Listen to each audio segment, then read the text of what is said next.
Operation సింధూర్తో కన్ను చొట్టబోయి చావు తప్పిన చందంగా మారిన పాకిస్తాన్ ఇటీవల ఆఫ్ఘనిస్తాన్పై వైమానిక దాడులు చేసింది. ఆఫ్ఘన్ తాలిబాన్ పాలకులు తిరగబడడంతో తోకముడిచింది. ఇలాంటి పాకిస్తాన్ ఇప్పుడు భారత్ ఆఫ్ఘనిస్తాన్తో యుద్ధానికి సిద్ధమంటోంది. కయ్యానికి కాలు దువ్వుతోంది. పాకిస్తాన్ రక్షణ మంత్రి ఖావజా ఆసిఫ్ చేసిన వ్యాఖ్యలు ఇప్పుడు చర్చకు దారితీశాయి. భారత్ ఆఫ్ఘన్ యుద్ధానికి సైన్యం సిద్ధంగా ఉందని ఆయన చేసిన ప్రకటన దేశ భద్రతా పరిస్థితులపై అంతర్జాతీయ దృష్టిని ఆకర్షించింది. 2 రోజుల క్రితం పాకిస్తాన్లో జరిగిన ఆత్మాహుతి దాడిలో 12 మంది ప్రాణాలు కోల్పోగా 36 మంది గాయపడ్డారు. తెహ్రీకే తాలిబాన్ పాకిస్తాన్ ఆత్మాహుతి దాడికి తామే కారణమని ప్రకటించింది.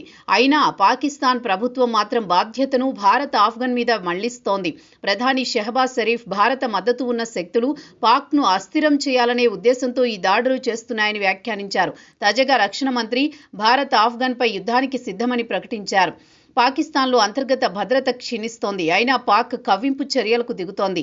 టీటీపీ వంటి తీవ్రవాద గుంపులు ఉత్తర పశ్చిమ ప్రాంతాల్లో మరింత చురుకుగా మారుతున్న వేళ ప్రభుత్వ అసమర్థతపై ఉత్పన్నమైన విమర్శలను తగ్గించేందుకు పాకిస్తాన్ ప్రభుత్వం తమపై వ్యతిరేకత రాకుండా కవ్వింపు చర్యలకు దిగుతోందని విశ్లేషణలు సూచిస్తున్నాయి.